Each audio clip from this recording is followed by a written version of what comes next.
Okay, I've been in the shop tonight laying out this foam board wing panel I've been talking about. All along I've been talking about a 53-inch panel, 2.7 meter. I think I'm going to go with another couple 3 inches on this for a reason I'll explain shortly here. But right now what I'm going to show you is I have the spar temporarily laid in here. The line in front of it here is the leading edge fold line. And what we're looking at is the inside of the panel. And this area is the top skin and for the right panel. The other side is obviously the bottom skin, and this is the inside of that. The lines you see here, the outer line is my excess material cut line that I'll have available when I fold this over to the sub-trailing edge line here. And I have that there in case I need to adjust it a little bit before I make the cut. I don't want to be too short. This line here should match with the sub-trailing edge, theoretically, by the measurements. So we have 11-inch root here overall, and we have a 7-inch tip. The aileron has been laid out to a 3-inch cord at the root. And it's drawn all the way down to a 2¼ inch cord on the tip. And since we're here, I have this little extra space here now from adding the length to the wing.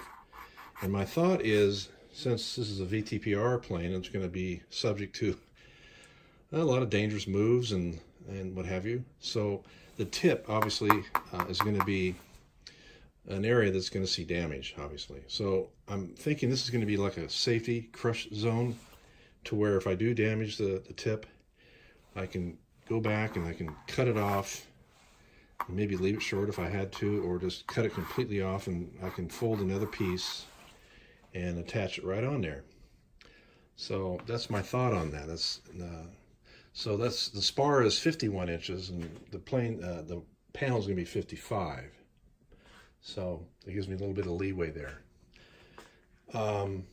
So the area in between this line, all the way over to this line, all the paper is going to be removed. This line right here in the middle is the most important line, which is the leading edge line where we make the crease. And that's where we fold it over this way. So theoretically, this line here, this toward me, when it's cut, should match this sub-trailing edge right here of the aileron.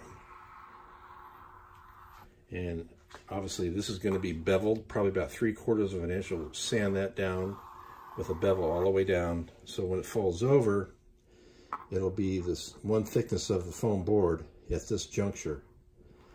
The aileron is about 38 inches long. It's tapered 2¼ by approximately 3 inches at this point. This is the static zone. It's 17 inches.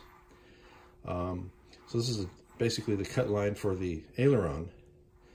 On these long panels, I've discovered that a tapered aileron is better performing, a little cleaner, and it's not quite as herky-jerky, so to say. It bleeds the air a little bit better. This seems to want to perform a little bit better with a tapered aileron. So it's about a 3/4 inch taper. But anyway, that's where I'm at right now. Hoping to fold this within the next day or two and see how it goes. And that's where I'm at. We'll talk to you guys later.